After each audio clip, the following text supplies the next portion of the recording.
people have been continued to push further and further east into what is now, like the front considered the new frontier of gentrification, which would be east of the Anacostia River.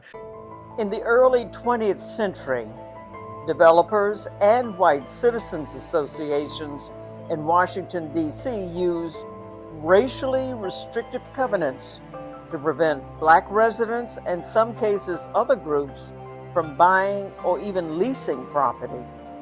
These racial covenants determined who could and who could not live in neighborhoods across the city until 1948, when the Supreme Court ruled them unenforceable.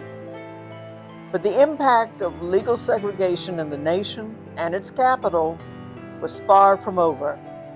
I'm former D.C. Mayor Sharon Pratt, and this is D.C. Divided: Segregation in the nation's capital.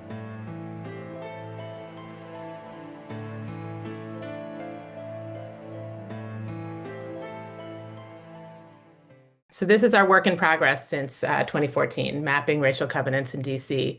All of the red and blue squares you see indicate where there were the racially restrictive covenants in the city that we've mapped thus far.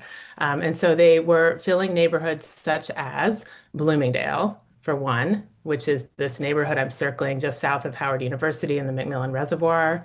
Columbia Heights along the 14th Street corridor is another neighborhood where we see a lot of racial covenants, as well as neighborhoods west of Rock Creek Park, such as Cleveland Park, Chevy Chase, sort of in the far upper northwest, Cleveland Park down here. Deed covenants were also used east of the Anacostia River in areas such as Randall Highlands and Anacostia.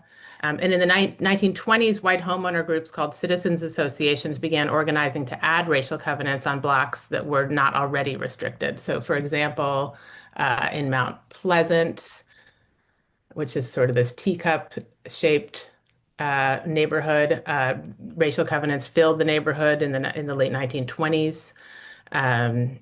And in Northeast DC's Brookland neighborhood, so over here, near the Catholic University. So reportedly by 1948, around half the city was covered with these racial covenants, requiring a growing number of Black residents to crowd into the city's oldest and most decrepit housing, or to live in the city's most remote and undeveloped areas, like places like Marshall Heights in Northeast DC.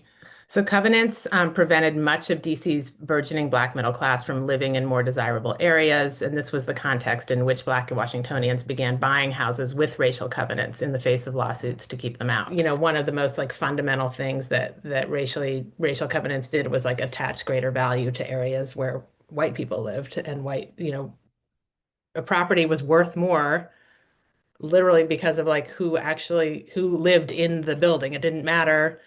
I mean, it was just, and then who lived in the neighborhood, right? And so that is with us today. That spaces that are mostly or exclusively white are overvalued in relation to spaces that are not. So look at what's happened, actually. I mean, certainly a lot of white people now are living in east of Rock Creek Park, which, in 1970, they were not. It was very, very stark divide. But there hasn't been much movement of Black people in the other direction. In fact, people have been continued to push further and further east. Into what is now, like considered the new frontier of gentrification, which would be east of the Anacostia River.